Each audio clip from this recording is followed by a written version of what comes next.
And it just seems absolutely incredible that when Israel is in the dock for genocide, for war crimes and crimes against humanity, that still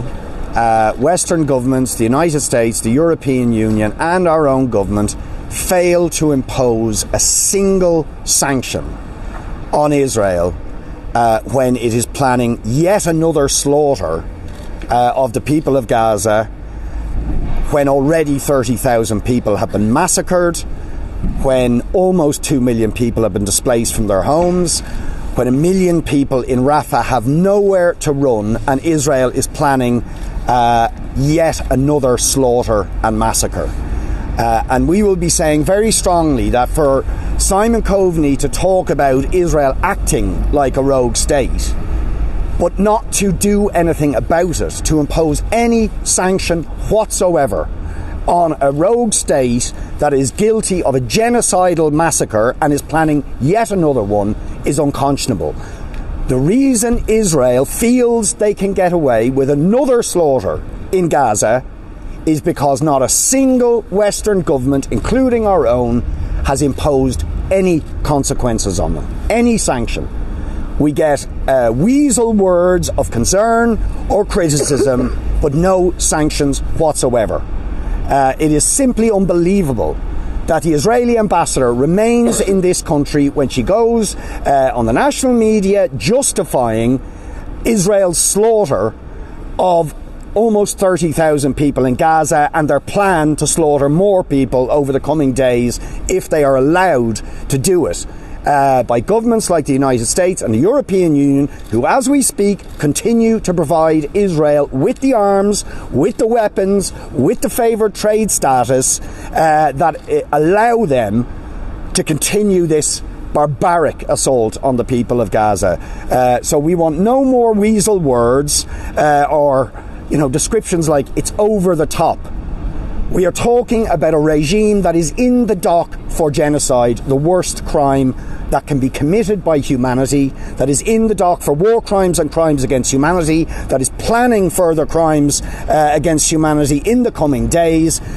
The only thing that can stop another slaughter in Gaza is if Western governments, starting with our own, impose sanctions on them by expelling the Israeli ambassador, by demanding the immediate suspension of the Euro-Mediterranean Association Agreement, and imposing unilateral sanctions, trade, diplomatic and political sanctions on Israel immediately. If there's no consequences, if there's not an end to the impunity that Israel has enjoyed, they will continue to believe they can get away with any atrocity in Gaza, and thousands more Palestinians will lose their lives as a result. Secondly, I should stress that given the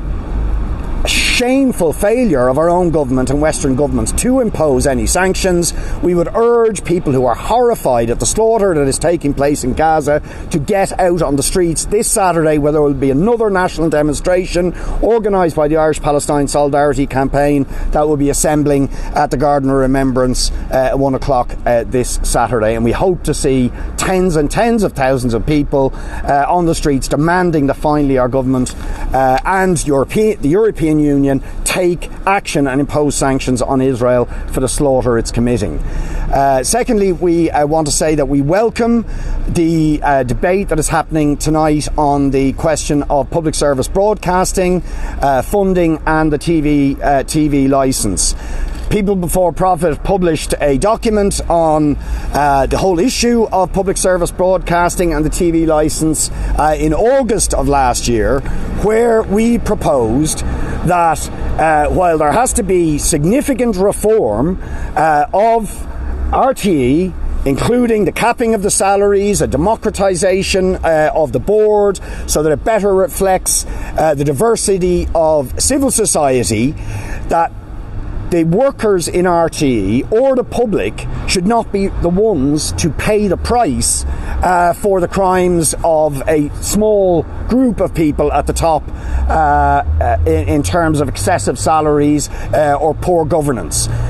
So yes, the TV licence, as we argued last year in the document we published, should be scrapped, but it needs to be replaced with significant extra public funding through a digital tax on the social media and IT companies. And it is critical, and we put an amendment to the motion tonight to say that as well as scrapping the regressive TV licence, which is unfair on lower income households, it needs to be replaced with that digital tax so we actually have the funds to fund public service broadcasting, but also there should be no suppression of jobs in RTE, or no further privatisation and outsourcing of jobs or key public service broadcasting services. And this is our fear, that there will be a suppression of jobs. So good quality jobs will be lost, privatised and outsourced, and the quality and extent of public service broadcasting will be degraded, and so the public will end up losing because of the malgovernance of a few people at the top and excessive salaries at the top of RTE. So we will be supporting the Sinn Féin motion, but amending that there needs to be a clear commitment by the government to the funding mechanism through a digital tax, and that there should be no privatisation and outsourcing of jobs and key services in RTE that would lead to a diminution of public service broadcasting quality, particularly in the areas of culture, arts, music. These things shouldn't pay the price because a few people got paid too much and there wasn't proper oversight in RTE. Lastly, we will be highlighting very strongly our anger at the government's attempts to ram through the Planning and Development Bill, the second largest piece of legislation that has ever gone through the Houses of the Oireachtas, is being pushed through committee stage this week, where they are talking about 20 hours of committee stage, likely to be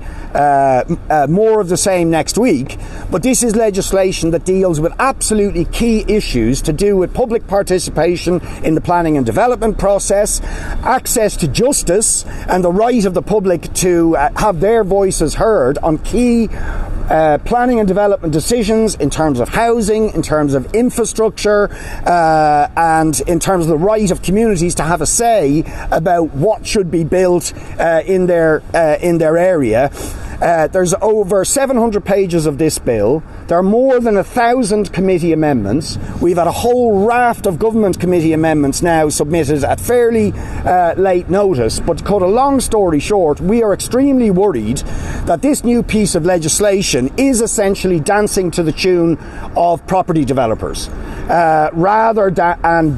diluting the ability of the public to have their say in how we do planning and developing in key areas like housing and infrastructure. We will also be including in the many amendments we have submitted to the bill an important amendment which I want to highlight, given Darragh O'Brien's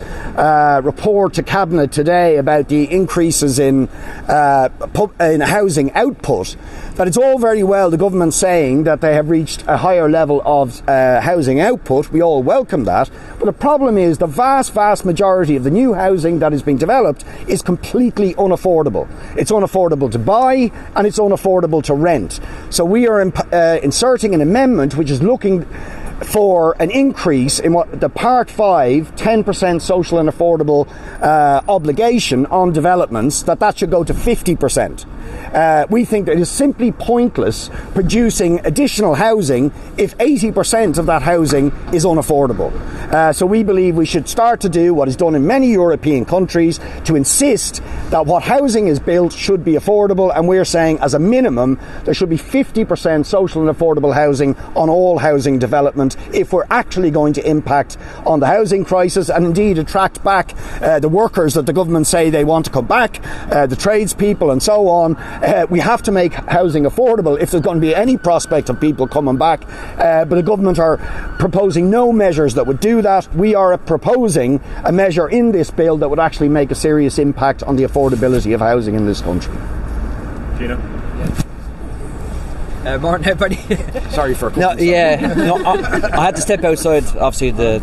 Joint Committee on Assisted Diners meeting for the final time today in public session, so I'm chairing it, so I have to go back relatively quickly. And there's been over 25 meetings in relation to this issue over the last 9 months. and then it'll be up to the committee over the next 3 to 4 weeks to commission and make a report and make a recommendation to the government. So as a person that's supportive of assisted dying, I really hope that the majority of the committee supports the recommendation of legislative change around assisted dying. Obviously it's a very complex issue, but I believe that we can overcome them complexities through really robust legislation and a kind of recommendation from the Assisted Dying Committee. I think it's been one of the most important committees in the lifetime of this government. It's an extremely kind of difficult issue regardless of what kind of side you're on and somewhere in between, but I think it's an issue that's been debated for a considerable amount of time, particularly in the last number of years, and I think now is the time for the Assisted Dying Committee to make its recommendation to government for a change of legislation over the next 3 or 4 weeks. Is it too big of a jump, though, for Conservative Ireland, do you think, to allow people like they do in other countries to go and take their own life, essentially? No, I don't think so. I mean, there's been other countries, particularly say in the European Union now, are actively looking at their legislation themselves. But I think, public opinion has, indicates that a vast majority of people would support assisted dying in specific circumstances. So I think the country is in a position where it would accept, changing the law around this issue. And I think it's up to legislators now to reflect that. Any other questions?